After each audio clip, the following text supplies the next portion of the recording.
चर्चा। नवरात्रोत्सवानिमित्त सप्तशृंग गडावर प्रशासन सज्ज। यात्रा काळात मंदिर दर्शनासाठी 24 तास राहणार खुले। सर्व विभागांना चोख नियोजन करण्याच्या सूचना।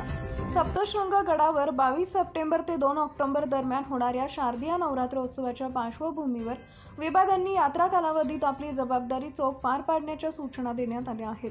तर प्रशासन सज्ज झालंय। नवरात्रोत्सव काळात मंदिर दर्शनासाठी 24 तास खुले ठेवण्यात येणार आहे। तसेच फनिक्युलर ट्रॉली ही 24 तास सुरू राहणार आहे।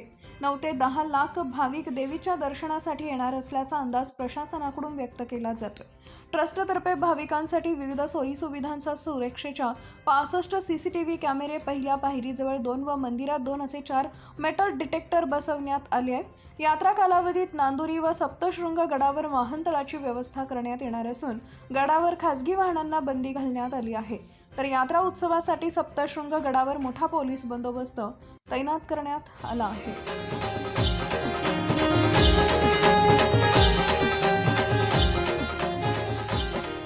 23 ते 30 सप्टेंबर पर्यंत रोज सकाळी 7 वाजता विविध मान्यवरांच्या हस्ते पंचामृत महापूजा होणार आहे। 30 सप्टेंबरला अष्टमीच्या दिवशी सकाळी 7 वाजता पालखी पूजन नगर प्रदक्षिणा निघणार आहे। 1 ऑक्टोबर रोजी नवमीला शतचंडी याग होम हवन पूजा होणार असून दुपारी 3 वाजता दरेगावचे पारंपरिक मानकरी गवळी पाटील यांच्या हस्ते विविध पूजा करत गावातून कीर्तिध्वजाची मिरवणूक काढण्यात येणार आहे। रात्री 12 वाजता सप्तशृंगी देवीच्या शिखरावर ध्वजारोहण करण्यात येईल।